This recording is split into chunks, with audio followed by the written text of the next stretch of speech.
दोस्तों, नमस्ते। आप सब कैसे हैं? उम्मीद है आप सब खुशहाल और स्वस्थ होंगे। क्या आपको हमारी आज की कहानी पसंद आई? अनन्या की यह संघर्ष भरी कहानी आपको कैसी लगी? अगर आपको हमारी कहानी पसंद आई हो तो लाइक जरूर करें, कमेंट में बताएं आपकी राय, सब्सक्राइब करें, बेल आइकॉन दबाकर शेयर करें अपने दोस्तों के साथ। हम आपके लिए लाते रहते हैं रोचक और प्रेरणादायक कहानियां, सच्ची घटनाओं पर आधारित किस्से, समाज में बदलाव लाने वाली कहानियां। आपके एक लाइक, एक कमेंट और एक शेयर से हमें और बेहतर कंटेंट लाने की प्रेरणा मिलती है। धन्यवाद। आपका प्यार और सपोर्ट हमारे लिए बहुत मायने रखता है। अनन्या दिल्ली यूनिवर्सिटी की एक मेधावी छात्रा थी। कॉलेज के दूसरे वर्ष में उसकी मुलाकात राहुल से हुई। राहुल देखने में बेहद सुंदर और आकर्षक था, जिसके चेहरे पर हमेशा एक मासूम सी मुस्कान रहती थी। पहली नजर में ही अनन्या उस पर मोहित हो गई। धीरे धीरे दोनों की दोस्ती गहरी होती गई। कॉलेज की लाइब्रेरी में साथ पढ़ना, कैंटीन में चाय पीना और कभी कभी फिल्में देखना उनकी दिनचर्या का हिस्सा बन गया। राहुल भी अनन्या को प्यार करने लगा था, लेकिन वह अपनी भावनाओं को जाहिर नहीं कर पाता था। एक शाम कॉलेज के एनुअल फेस्ट में राहुल ने अनन्या को एक तरफ ले जाकर कहा, अनन्या, मैं तुमसे प्यार करता हूं। क्या तुम मेरे साथ शादी करोगी? अनन्या की आंखों में खुशी के आंसू आ गए। उसने हां कह दी, लेकिन समस्या यह थी कि अनन्या के माता पिता राहुल के बारे में कुछ नहीं जानते थे। राहुल ने अनन्या को जल्दी शादी का प्रस्ताव दिया, यह कहते हुए कि उसका ट्रांसफर दूसरे शहर में हो रहा है। अनन्या ने अपने माता पिता को राहुल के बारे में बताया, लेकिन उन्होंने राहुल के परिवार से मिलने की इच्छा जताई। राहुल ने एक झूठा परिवार तैयार किया, जिसमें उसके दोस्त, उसके माता पिता और रिश्तेदार बने। अनन्या के माता पिता इस झूठे परिवार से मिले और शादी के लिए हां कर दी। शादी जल्दी और शानदार तरीके से हुई। अनन्या को लगा कि उसकी जिंदगी एक सुंदर सपने जैसी हो गई है। लेकिन शादी के बाद जब वह राहुल के साथ उसके घर गई तो उसकी दुनिया उजड़ गई। राहुल का असली घर एक गंदी बस्ती में था, जहां वह अपने दो दोस्तों के साथ रहता था। अनन्या को पता चला कि राहुल ने उसे बहलाने फुसलाने के लिए झूठ का सहारा लिया था। वह न तो पढ़ा लिखा था और न ही उसके पास कोई नौकरी थी। अनन्या ने राहुल से इस धोखे के बारे में पूछा तो वह गुस्से में बोला, अब तुम मेरी बीवी हो, तुम्हें मेरे हालात स्वीकार करने होंगे। राहुल के दोस्त संजय और विजय भी उसी घर में रहते थे। वे अक्सर अनन्या को घूरते और उसके साथ अश्लील मजाक करते। अनन्या ने राहुल से शिकायत की, लेकिन उसने कोई ध्यान नहीं दिया।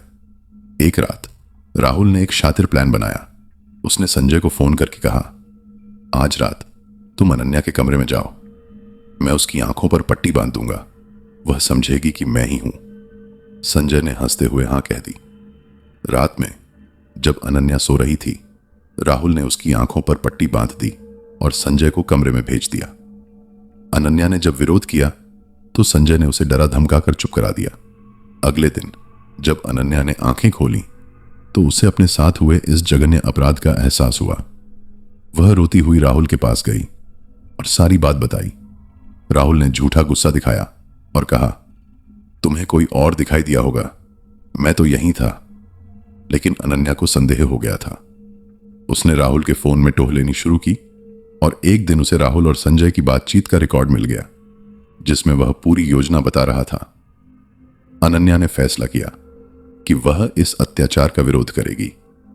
उसने अपने पिता को फोन किया और सारी सच्चाई बताई। उसके पिता तुरंत पुलिस के साथ आए और राहुल, संजय और विजय को गिरफ्तार करवाया। पुलिस जांच में चौंकाने वाले तथ्य सामने आए। राहुल पहले भी 2 लड़कियों के साथ ऐसा धोखा कर चुका था, लेकिन उन्होंने शर्म के मारे चुप रहना बेहतर समझा था। क्या अनन्या को न्याय मिल पाएगा? क्या राहुल और उसके दोस्तों को उनके कर्मों की सजा मिलेगी? और क्या अनन्या फिर से एक सामान्य जीवन जी पाएगी? अनन्या के पिता की शिकायत पर पुलिस ने राहुल, संजय और विजय को गिरफ्तार कर लिया। थाने में दर्ज हुई एफआईआर ने इस मामले को एक नया मोड़ दिया। अनन्या ने हिम्मत जुटाई और पुलिस के सामने सारी सच्चाई रखी। हालांकि उसके लिए यह बेहद मुश्किल था, पुलिस अधिकारी इंस्पेक्टर राजेश कुमार ने इस मामले को बहुत गंभीरता से लिया और तुरंत जांच शुरू कर दी। जांच के दौरान कई चौंकाने वाले तथ्य सामने आए। पता चला कि राहुल और उसके दोस्तों का एक गिरोह था जो अमीर घरों की लड़कियों को लक्ष्य बनाता था। वे लड़कियों से शादी का नाटक करते, उनके साथ दुर्व्यवहार करते और फिर उन्हें ब्लैकमेल करते थे। राहुल के पास एक डायरी मिली जिसमें उसने 3 और लड़कियों के नाम लिखे हुए थे जिनके साथ उसने ऐसा ही किया था। पुलिस ने उन लड़कियों को ढूंढ निकाला और उनसे बात की। सभी ने राहुल और उसके दोस्तों के खिलाफ शिकायत दर्ज की। अदालत में मामला पहुंचा। केस की सुनवाई फास्ट ट्रैक कोर्ट में शुरू हुई। अनन्या ने बहादुरी से गवाही दी। हालांकि वकीलों ने उसके चरित्र पर सवाल उठाए, लेकिन अनन्या ने हार नहीं मानी और सच्चाई के साथ खड़ी रही। उसके पिता ने भी उसका पूरा साथ दिया और बेटी के लिए न्याय की लड़ाई लड़ी। फैसला आया। राहुल, संजय और विजय को यौन शोषण, धोखाधड़ी और ब्लैकमेलिंग के आरोपों में 10-10 साल की सजा सुनाई गई। अनन्या को न्याय मिला, लेकिन उसकी जिंदगी हमेशा के लिए बदल चुकी थी। उसने कॉलेज जाना बंद कर दिया था और डिप्रेशन में चली गई थी।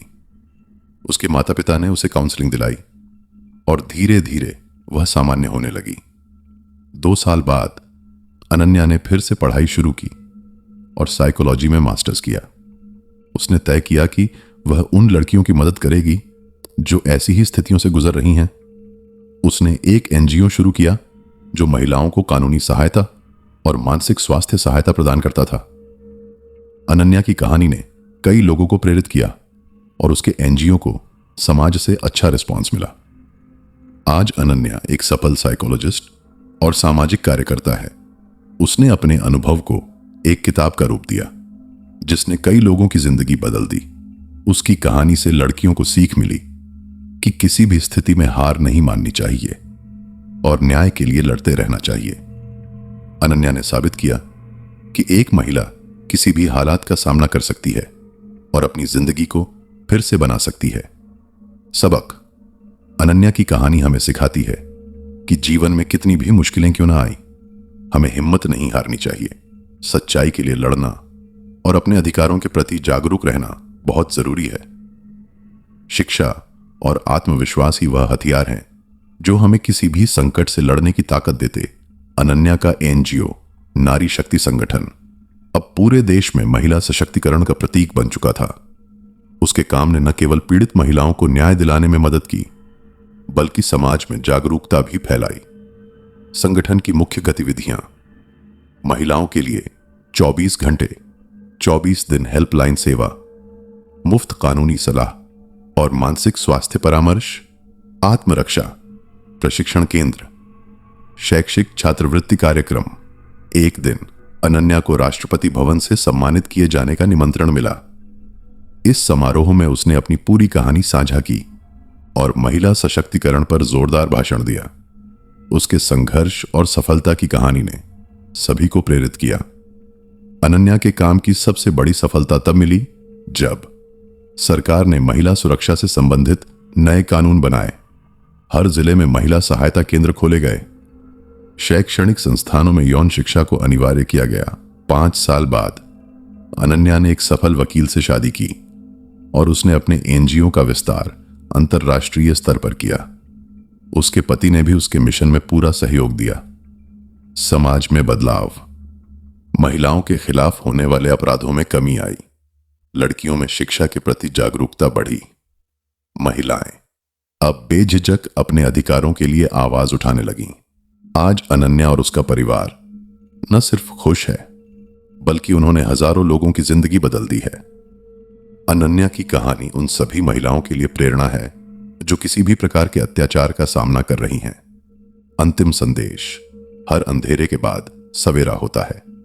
महत्वपूर्ण है हिम्मत न हारना और मदद लेने में संकोच न करना। हर महिला में वह शक्ति है कि वह किसी भी संकट का सामना कर सकती है। अनन्या का नारी शक्ति संगठन अब एक अंतरराष्ट्रीय संस्था बन चुका था। 10 साल की कड़ी मेहनत के बाद संगठन ने न केवल भारत बल्कि विदेशों में भी अपनी पहचान बनाई। अनन्या को अब संयुक्त राष्ट्र संघ में महिला सशक्तिकरण पर बोलने के लिए आमंत्रित किया जाने लगा। संगठन की नई पहल, ग्रामीण इलाकों में डिजिटल साक्षरता केंद्र, महिला उद्यमियों के लिए स्टार्टअप फंड, बालिका शिक्षा के लिए विशेष छात्रावास।